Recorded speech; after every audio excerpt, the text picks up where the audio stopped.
Today, I have a review of something I've never done before. Behind me is a 2023 Bronco Heritage Edition. This is a callback to the Broncos of the 60s. This one's in carbonized gray metallic with white. Let's take a look at it and we'll see how good it is and what she's all about. First impressions, this is a throwback all the way to the white grille with the red Ford. I think that is a good contrast with the white and the gray. Of course, it is Alabama colors. Coming over here, you got the upgraded LED headlights. The way the hood is here and these handles here do have your tow hooks up front with your fixed LED fog lights. Just from the front, I really love the vintage look. I think it really makes it stand out. Rotating over to the side, you see the Bronco labeling with the pinstriping in white going all the way down the side. Coming to the wheels, you got 17-inch white rims with the Bronco emblem in the middle. These are 35-inch tires. Here you can see the upgraded suspension in there as well. I like the white rims. Normally I'm a black rim guy, but with this vintage look, I think it looks really good. As you can see, this is a 4-door and it does come with both the hard top and the soft top, and the hard top is currently on this. Coming back over to the rear, you see you got a Sasquatch sticker here. Coming back, you see you got the full-size spare with the white rim. You have the Ford logo there, Bronco emblem there. This will tow up to 3,500 pounds, so it's not just an off-road vehicle. You do have some towing capability with it as well. And there's a recovery hook. Here's your key fob. You have your lock, unlock, remote start. Here you see the cargo area and the back seats are folded down. Obviously the soft top is in here, so we can't sit in the back seat, but it lets you see exactly how much room you do have to put stuff back here for your off-roading adventures. You got some storage over here. Coming over here, you got a 12-volt outlet. Popping the top, you do have a 2.7 liter twin turbo EcoBoost engine cranking out 330 horsepower and 415 pound-feet of torque. This Bronco definitely has the power, whether you want to go mudding, you want to do a little bit of high-speed off-roading, you want to go rock crawling, this definitely does have the power to get you there. Stepping into the inside, here you see the panel. You got your lock, unlock, you got your handles, you got some storage. Coming through here, of course, on the boards here, you got Bronco. You do have manual adjustable seats. Cloth seats, they're pretty comfortable. You do have red and Bronco here on the emblem on this handle. Yeah, let's go ahead and get inside and see what we got.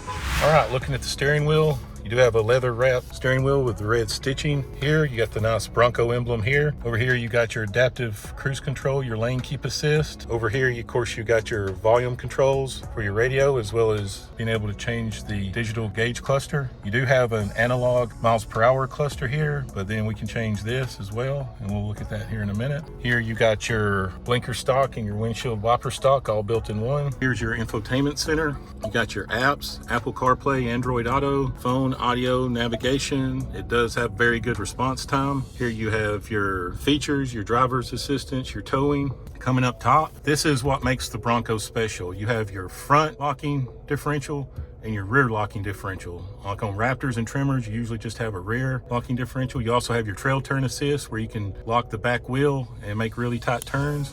And of course, you got your traction control here and your flashers. Just looking back at this, you see the vintage look. It's white. You got Bronco in red right here, which I think is a really good touch. And I just think it overall, from a heritage standpoint, looks really good. And here you have your automatic lights. You do have your parking brake. You got your start stop. Of course, here you got your climate controls. You got your heated seats, your rear defroster. And down here, you got your USBs. You got some storage. You have your Bronco badge right here. Dearborn, Michigan, established 1966. Here you got your shifter with the Bronco emblem, and then the American flag Easter egg right here, red stitching. Of course, you got your park, reverse, neutral, drive, and your manual. There's your manual settings. Moving on back, you got your cup holders here. Here is your GOAT modes, go over any terrain, is what GOAT stands for.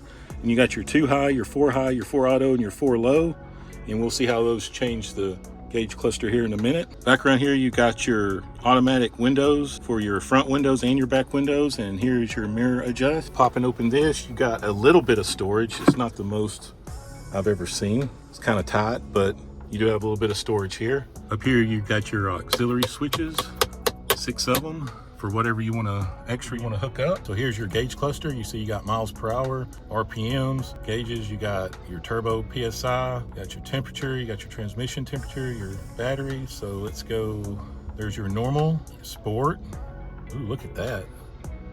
4-wheel drive shift in progress, slippery, you got snow and rain, Mud and ruts, okay. That automatically shifts into 4 high. Off-road use only. Sand, eco mode. I'm not gonna lie, I do love the animations on the display, but I'm an animation junkie, so that is what it is.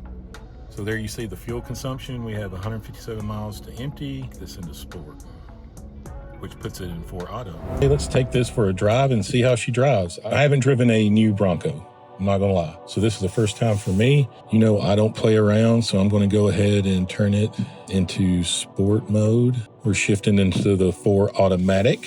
Hope everybody can see the gauge cluster. I think it looks pretty good the way it transitions between the different modes. Also, I'm in Bessemer, Alabama, here at Town and Country. I don't have a test drive location here like I do back in Huntsville.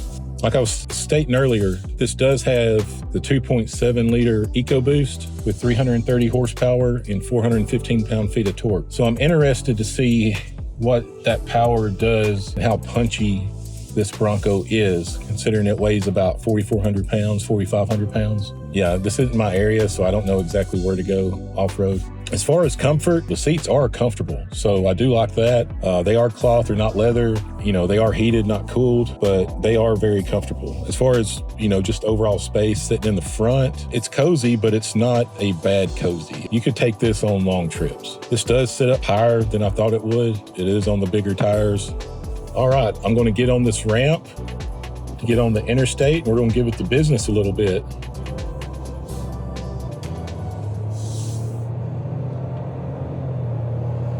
There you see the turbo kick in. I think it got up to about 13 PSI at one point.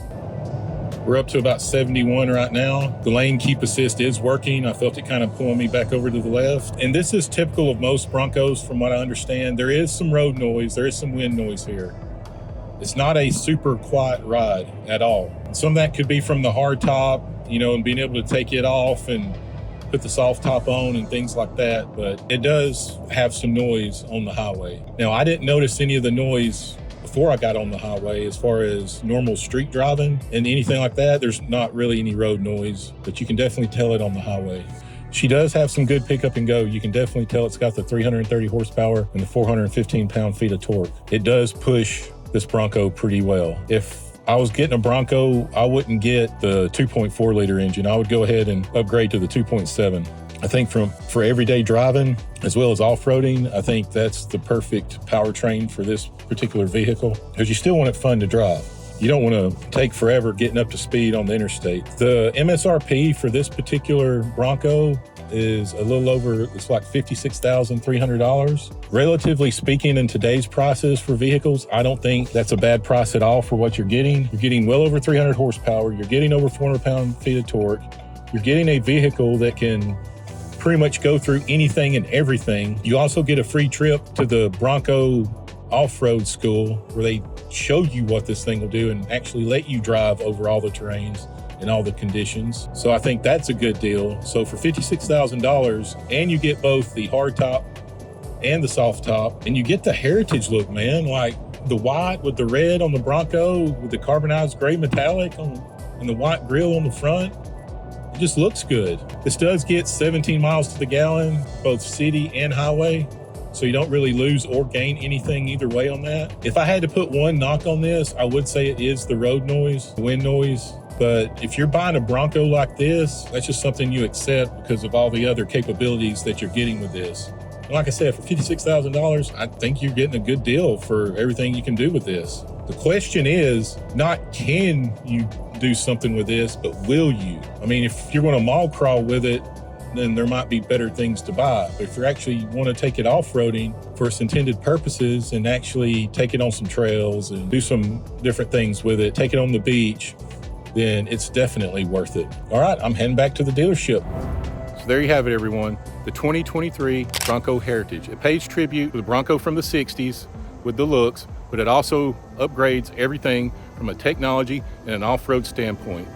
For the amount of money you pay for this, you get a lot of capability, you get a lot of motor, and you get a really good off-road vehicle. That's it for me. Be sure to like and subscribe down at the bottom. Be sure to click on some of my videos to the left, and thanks for tuning in. And remember, if you're on a back road, got a fun car or truck to drive, go ahead and give it the business. We'll talk to y'all later. See you soon.